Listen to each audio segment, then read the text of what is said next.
After 10 years of building my wife's dad's $100 million company, my wife's sister became CEO and fired me just to please her boyfriend. I barely managed to keep from laughing. Tomorrow was going to be fun. 49 missed calls. The firing 10 years. That's how long I gave to the Delgado family's company. I started in a dusty backroom office with 2 interns and a laptop, managing supply chains, logistics, closing B2B deals, you name it. I worked late nights while my wife, Alina, begged me to slow down. I missed birthdays, anniversaries, even my father's funeral, just to be the right hand to her father, Emilio Delgado.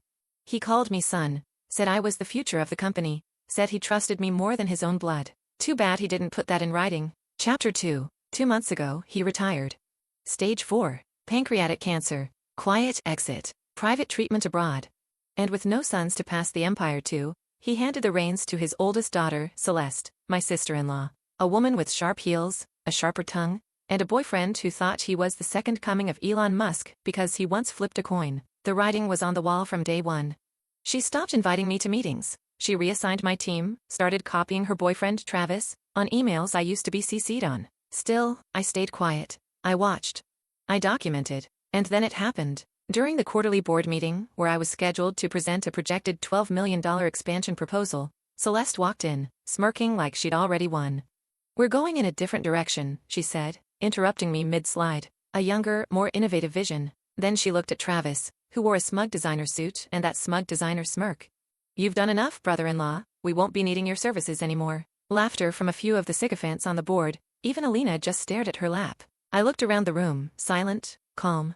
Then I smiled. "Understood," I said simply. "I'll clear my office tonight." Celeste raised an eyebrow. "You don't seem upset." "Oh, I'm not," I replied, standing. "In fact, tomorrow's going to be fascinating. Because what Celeste didn't know, what none of them knew, was that I had quietly spent the last 2 years preparing for this exact moment. And when the truth came out tomorrow, their empire was going to fall. Hard. Chapter 2. The ownership clause. They forgot I had back at my office, while the others were celebrating my exit over priced champagne. I locked the door, shut the blinds and pulled out a single-page contract I kept stashed in a private drawer. Addendum 12B, signed by Emilio Delgado himself, 6 years ago, during a late-night negotiation in his study, right after I helped him save the company from a $28 million lawsuit that could have wiped them out. "For your loyalty," he had said, glass of bourbon in hand, "you'll get this." It was simple. Effective immediately, 15% of all intellectual property, licensing and digital infrastructure developed under my name, shall be jointly owned between the company and me. In the event of a leadership change, this agreement remains binding. Guess who built the company's software platform from scratch? Guess who filed the back-end server patents in his name and licensed them to the company? Guess who wrote the proprietary logistics algorithm that saved them tens of millions in annual costs? Me? And they thought they could fire me without consequences. This wasn't a resignation. It was a trap. That night, I remotely revoked every license key from my private server. Customer support dashboards? Offline. Warehouse logistics software? Crippled. The e-commerce backbone? Dead. I knew they'd call IT first. They'd blame a glitch, try rebooting the servers, but they wouldn't find anything. Because the real code lived with me, and it always had. At 8:03 a.m. the next morning, Celeste called. Her voice was high-pitched and furious. "What did you do? The entire back end is down. Orders are failing. Fulfillment is stalled." I cut her off calmly. "I suggest you refer to Addendum 12B of the private agreement signed by your father. It's legally filed. I own part of the IP.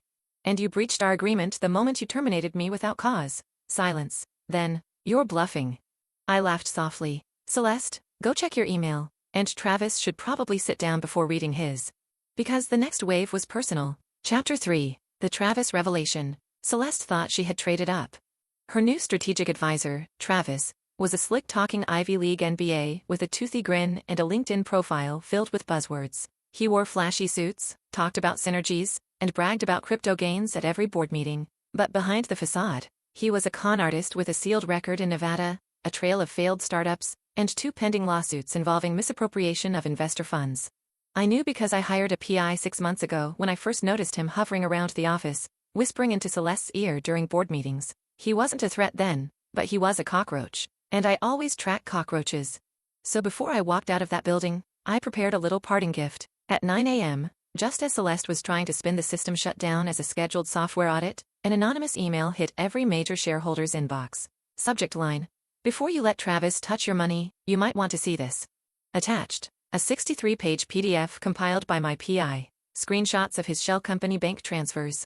Documents showing how he'd once embezzled $180,000 from a previous employer and fled before charges could be filed. But the cherry on top? A recorded phone call where Travis casually told a friend, "Dude, once I'm in with the Delgado family, I'll drain that company dry." And he meant it. By noon, the board was in chaos. Share prices began to dip. Vendors started pulling out.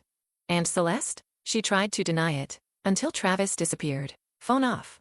Apartment cleared out. Gone. The man she'd fired me for had just ghosted her, leaving her holding the grenade. She tried calling me 8 times. I didn't answer.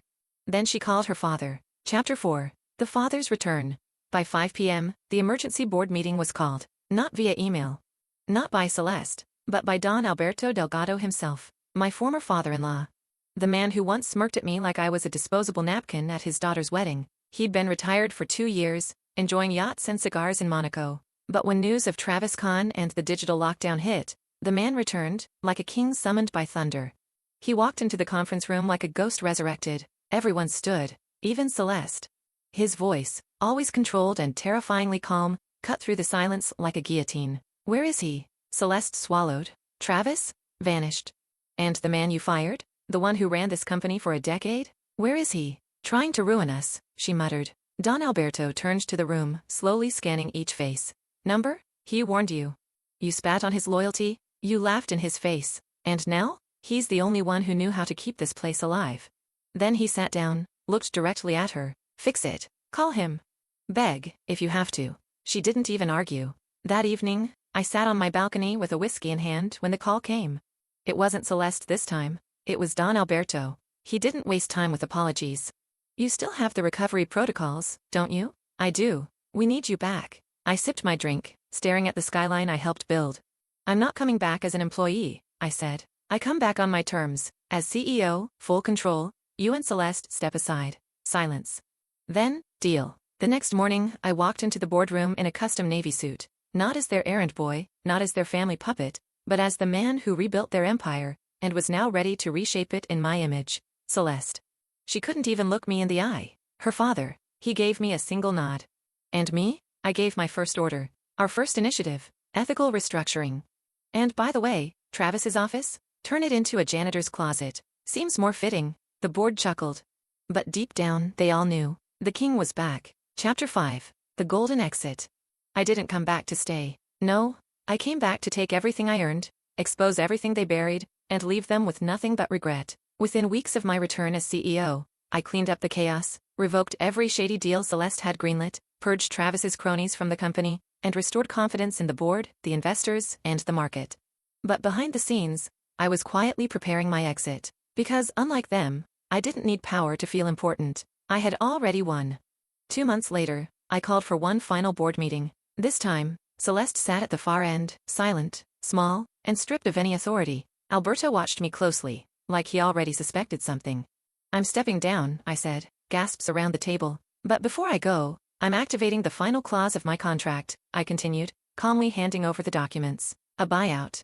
Thanks to the IP I co-owned, the restructuring value I created, and the share options I negotiated on return, the company now owed me $38 million, in cash, not stock. It would leave their accounts bleeding, and I didn't care. This was my final invoice, payment for 10 years of backstabbing, betrayal, and humiliation." Celeste's jaw dropped. Alberto didn't speak. He just leaned back, face pale, fingers steepled. They knew they couldn't stop it, because they signed the contract. They let me back in, and I made sure every dotted line led to this moment. As I left the building for the last time, I paused in the lobby. Celeste came running after me. "Why?" she hissed. "Why go this far?" I smiled. "Because when you fired me in front of the board, I realized something. I was never just the help. I was the foundation. And without me, you collapse." She stood there, speechless, as I walked out the revolving doors, into a waiting car, into a future that didn't include them. Epilogue. I used part of the payout to launch a venture fund for underdog entrepreneurs. The rest, I used to disappear to a quiet beach town with someone who saw me not as a tool, but as a partner. As for Celeste, the company never recovered from the buyout. She's now selling cheap consulting packages on LinkedIn. And Don Alberto? Still alive, still silent, but now, irrelevant.